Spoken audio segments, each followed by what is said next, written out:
নমস্কার, ইসিসিএন খবরে আপনাদের স্বাগত। আপনাদের সাথে আমি পূজা। বিস্তারিত খবরে যাবার আগে শুরুতেই হেডলাইন্স।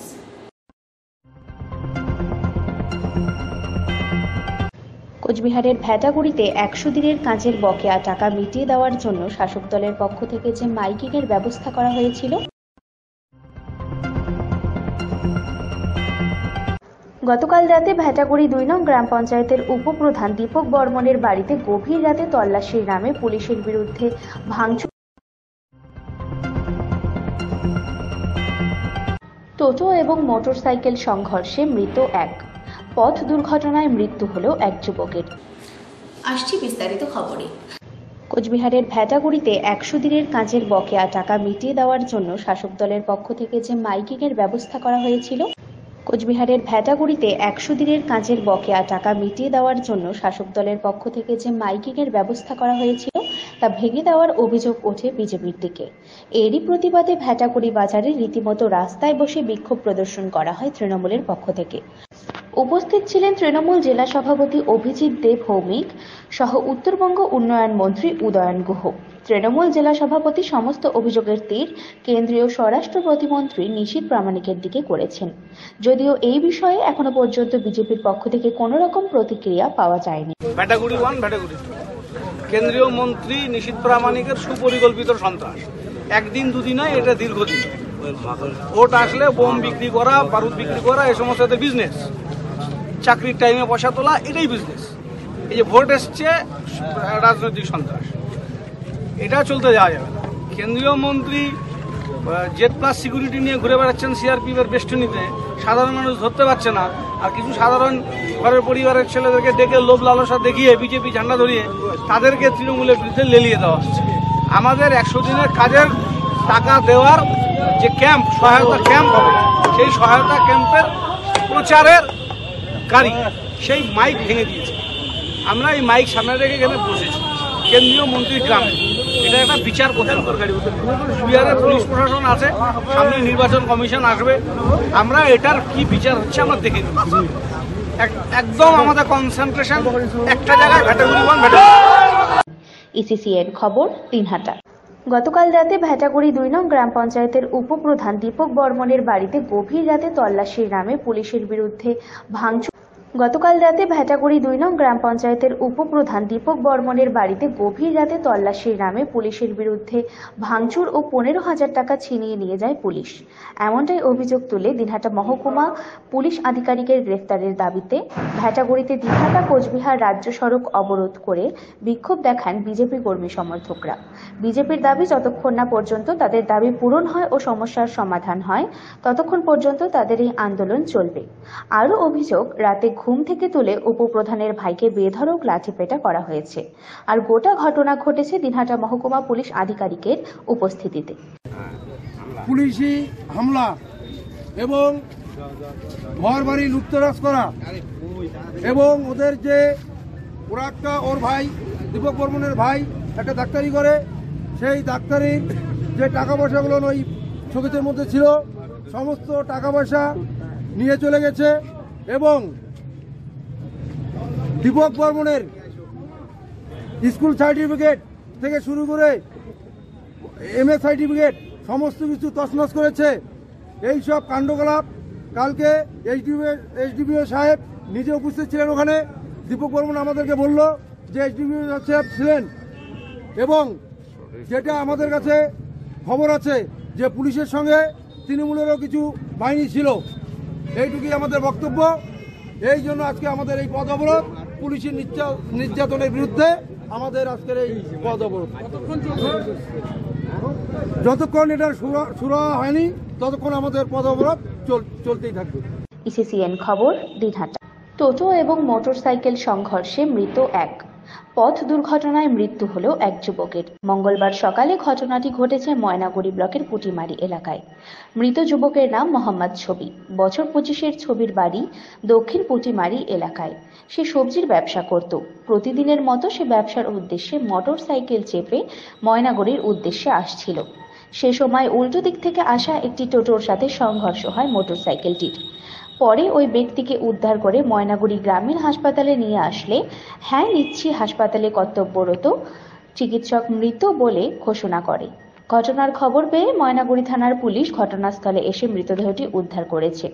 বাজেয়াপ্ত করা হয়েছে দুর্ঘটনাগ্রস্ত মোটরসাইকেল ও টোটোটি, যদিও টোটো চালক পলাতক। এদিন মৃতদেহটি ময়না তদন্তের জন্য জলপাইগুড়ি সুপার স্পেশালিটি হাসপাতালে পাঠানো হয়েছে। ঘটনাকে কেন্দ্র করে পুটিমারি এলাকায় শোকের ছায়া নেমে আসে। যে মারা গেছে তোমাদের কে হয়? আমাদের বন্ধু বান্ধব। কিসের ব্যবসা করতো? সবজির ব্যবসা করতো। সবজির ব্যবসা। কোথায় বাড়ি হয়? বাড়ি পুটিমারি স্কুলের সামনে। পুটিমারি স্কুলের সামনে। বলে কি মানে কি ব্যবসা করতো? সবজি হলো বাইরে পাঠাইতো, কিনা বাইরে থেকে নিয়ে এসে বিক্রি করতো। কি নাম ওর? আমরা এমনি বোকো নামে করে চিনি। বাড়ি কোথায়? বাড়ি পুটিমারি স্কুলের সামনে। বললাম কি হয়েছে, ঘটনাটা কিভাবে হলো? সকালবেলা আসতেছিল, ভোরবেলা আসতেছিল তো বাইক নিয়ে। হ্যাঁ।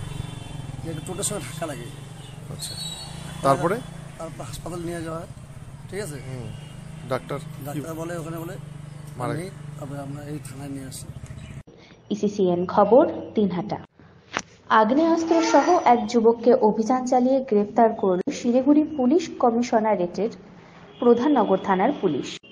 পুলিশ সূত্রে জানা গিয়েছে, ধৃতের নাম মোহাম্মদ জাবদুল হোসেন, আলিপুরদুয়ার জেলার ঝর্ণা বস্তির বাসিন্দা। বেশ কয়েক মাস ধরে শিলিগুড়ি সংলগ্ন মাটিগাড়ায় বিশ্বাস কলোনিতে বাড়ি ভাড়া করে থাকছিল সে। সোমবার রাতে ওই যুবককে চম্পাশাড়ি অঞ্চল এলাকায় ইতস্তত অবস্থায় ঘোরাঘুরি করতে দেখে পুলিশ। এরপরই তাকে আটক করা হয়। হঠাৎ করে তল্লাশি চললে তার কাছ থেকে উদ্ধার করা হয় একটি আগ্নেয়াস্ত্র। মঙ্গলবার তাকে আদালতে তোলা হয়। ইসিসিএন খবর, দিনহাটা। লটারির মাধ্যমে আর্থিকভাবে পিছিয়ে পড়া মানুষের আবাসন দেওয়ার উদ্যোগ নিল শিলিগুড়ি জলপাইগুড়ি উন্নয়ন পর্ষদ। মঙ্গলবার শিলিগুড়ি বাঘাযতীন পার্কের মাঠে আয়োজিত হল লটারি। জানা গিয়েছে, আর্থিকভাবে পিছিয়ে পড়া মানুষদের আবাসন দেওয়ার উদ্যোগ গ্রহণ করা হয়েছে। শিলিগুড়ি কাওয়াখালী এলাকাতে মোট 422টি ফ্ল্যাট তুলে দেওয়া হবে। সেই লক্ষ্যে মঙ্গলবার এই লটারির আয়োজন করা হয়। এদিনের এই কর্মসূচিতেই উপস্থিত ছিলেন শিলিগুড়ি জলপাইগুড়ি উন্নয়ন পর্ষদের চেয়ারম্যান সৌরভ চক্রবর্তী, শিলিগুড়ির মেয়র গৌতম দেব, শিলিগুড়ি মহকুমা পরিষদের সভাধিপতি অরুণ ঘোষ সহ অন্যান্যরা। জানা গিয়েছে, এই ফ্ল্যাট পাওয়ার জন্য তফসিলি উপজাতি সহ বিভিন্ন কোটা থেকে 1848 জন আবেদন করেছিলেন। তার মধ্যে 1828টি আবেদন গৃহীত হয়। এদিন এই আবেদনকারীরাই লটারিতে অংশ নেয়। পরবর্তীতে মুখ্যমন্ত্রী মমতা বন্দ্যোপাধ্যায় উপভোক্তাদের হাতে এই আবাসনের চাবিগুলি তুলে দেবেন বলে জানিয়েছেন চেয়ারম্যান। আজকে হচ্ছে শিলিগুড়ি জলপাইগুড়ি ডেভেলপমেন্ট অথরিটির সবচেয়ে বড় অ্যাচিভমেন্ট যে আমরা 422টি ফ্ল্যাট যারা ইকোনমিক উইকার সেকশন অর্থাৎ অর্থনৈতিকভাবে পিছিয়ে পড়া তাদের হাতে তুলে দিতে আমরা লটারি করছি।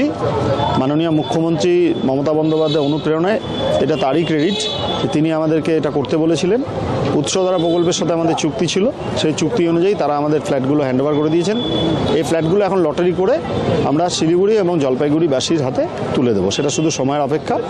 মাননীয় মুখ্যমন্ত্রীর হাত দিয়ে আমরা দেবো তাদেরকে, তার জন্য ট্রান্সপারেন্টলি আমরা লটারি করছি। এবং আপনারা দেখছেন যে আমরা যারা জনপ্রতিনিধি বা পলিটিক্যাল পার্সন তারা নিচে বসে আমরা অবজার্ভ করছি এবং গভর্নমেন্ট অফিসাররা, ডিভিশনাল কমিশনার, আইএস এবং লটারিতে যারা এক্সপার্ট আছেন তাদেরকে দিয়ে লটারি পরিচালনা হচ্ছে। এবং পুরো সারা শিলিগুড়ি জুড়ে ওয়েবসাইটে দিয়ে দেওয়া হয়েছে, ডাইরেক্ট টেলিকাস্ট হচ্ছে এবং এখান থেকে সবাই বাঘাযতীন পার্ক থেকে এটা দেখছেন। এটা আমাদের একটা ঐতিহাসিক দিন। আমরা চাই যে খুব তাড়াতাড়ি এদের হাতে ফ্ল্যাটগুলো পৌঁছে গেলে অনেক মানুষ জায়গা পাবে। অবশ্যই অবশ্যই। যখন কেন্দ্রীয় সরকার 100 দিনের টাকা এবং ঘরের টাকা দিচ্ছেন না, সেই সময় এসজেডিএ মুখ্যমন্ত্রীর নির্দেশে এগিয়ে এসছে যাতে ইকোনমিক উইকার সেকশনরা থাকার জায়গা পায়। শিলিগুড়ি সবচেয়ে সমস্যা এই মুহূর্তে, একটা বাড়ি ভাড়া নিতে গেলে যে পরিমাণ তাকে টাকা দিতে হয়, এটা যারা বেসরকারি বা সরকারি বা বিভিন্ন জায়গায় সাধারণ মানে চাকরি যারা করেন তাদের তো আয় লিমিটেড, যার ফলে তারা একটা থাকার জায়গা পান না। সেরকম 422 জনকে আমরা 422টা ফ্ল্যাট, তার মানে এক একটা ফ্ল্যাটে তো 3-4 জন 5 জন করে থাকবে, তাহলে কতগুলো লোকের 2-2.5 হাজার লোকের থাকার ব্যবস্থা আমরা করতে পারলাম। এটা মাননীয় মুখ্যমন্ত্রীকেই আমি পুরো ক্রেডিট দেব। হ্যাঁ, ওটা এখানে লটারি হচ্ছে এসএমসি, রাজগঞ্জ এবং অন্যান্য জায়গাতে অ্যাপ্লিকেন্টরা পাবেন 422টা ফ্ল্যাট 3 লক্ষ টাকায়। এটাও ইনস্টলমেন্ট হয়তো পে করতে হবে। বিভিন্ন ক্রাইটেরিয়া আছে, সেই ক্রাইটেরিয়া এরা একেবারে ওপেনলি হচ্ছে, সবাই এরা অংশগ্রহণ করছে, দেখছে এবং এটা একটা খুব ভালো যে 422টা পরিবার তারা একটা সেটেল একটা শেল্টার পাচ্ছে। এখনো পর্যন্ত মানে কতটা আশা রাখছেন? শিলিগুড়ির বেশিরভাগ নাকি বাইরের, কতটা এখনো? না, অর্ধেকের বেশি 213 জন শিলিগুড়িকে কোটাটা নেওয়া হয়েছে এসএমসি এলাকায়। অ্যাপ্লিকেন্টও অনেক বেশি, আর বাকিটা রাজগঞ্জের আছে, ময়নাগুড়ি আছে, জলপাইগুড়ি সদর আছে, মালবাজার থেকে কোনো অ্যাপ্লিকেন্ট নেই। এইভাবে ভাগ করা। এরকম প্রজেক্ট শিলিগুড়িতে এরকম প্রজেক্ট প্রথম, সেখানে সাফল্যের আশা? এটা 100% সাফল্য পাচ্ছে, দেখতেই পাচ্ছেন। ইসিসিএন খবর, দিনহাটা। তৃণমূল কংগ্রেসের দাবি মেনে চেতনাগঞ্জ গ্রামে পৌঁছলেন রাজ্যপাল সিভি আনন্দ বোস। মাটি চাপা পড়ে মৃত 4 শিশুর পরিবারের সঙ্গে দেখা করেন তিনি। রাজ্যপালকে কাছে পেয়ে কান্নায় ভেঙে পড়লেন মৃত শিশুর পরিবার। মৃত শিশুর পরিবারকে 1 লক্ষ টাকা করে দেবার কথা ঘোষণা করেন। এছাড়াও আহত একটি শিশুকে পড়ার জন্য মাসিক 5,000 টাকা দেবার কথা ঘোষণা করেন। পরিবারের সঙ্গে সাক্ষাতের পর কী কারণে ড্রেন সম্প্রসারণের কাজ হচ্ছিল তা জানতে বিএসএফ এর চেতনাগাছ বিওপিতে যান রাজ্যপাল। সকালে কলকাতা থেকে ইসলামপুরে সার্কিট হাউস থেকে বেরিয়ে যাওয়ার সময় রাজ্যপাল জানিয়েছেন, চেতনাগঞ্জ গ্রামে মাটি চাপা 4 শিশুর মৃত্যুর ঘটনায় বিএসএফ এর কাছে রিপোর্ট তলব করবেন। চেতনাগঞ্জে ড্রেন সম্প্রসারণের কাজ চলাকালীন ড্রেনের মাটি ধসে 4 শিশুর মৃত্যুর প্রতিবাদে বিএসএফ জওয়ানদের শাস্তির দাবিতে গত 12 তারিখ থেকে অবস্থান বিক্ষোভ শুরু করেছিল তৃণমূল কংগ্রেস। এদিন রাজ্যপালের সফরেও তৃণমূল কংগ্রেস কর্মীরা গলায় পোস্টার ঝুলিয়ে প্রতিবাদ জানান। With the Honorable Home Minister, Government of India, I will also bring to the notice of my honorable constitutional colleague, the Chief Minister, what I saw here, what I heard here, and together we will try to see that problems are solved. Justice will be given to the people. We will certainly take long-term and short-term measures to see that the quality of life improves here. We are with them. We will protect them. Certainly, we will stand together and protect them at every stage. They are not orphaned. They will not be left alone. We will certainly do whatever is required of us. Sir, one question. Everyone claimed that the BSF is the responsible for this situation. So what is your take on that? I heard the villagers airing their complaints and grievances. I am taking it up with the BSF now itself. Then I will arrive at my own conclusion and inform. Sir, also the villagers also raises some allegations against the BSF that BSF is not cooperating them and not allowing to do their normal works. So what's your reaction? I patiently listen to the grievances which the villagers placed before me about the BSF. I have already called the BSF to talk to me. I will present it before them.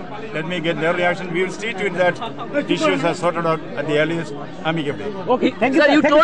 ইসিসিএন খবর, দিনহাটা। ইসিসিএন খবর এখনকার মতো এখানেই শেষ হলো। আপনারা দেখতে থাকুন ইসিসিএন খবর, সবার মাঝে সবার সাথে।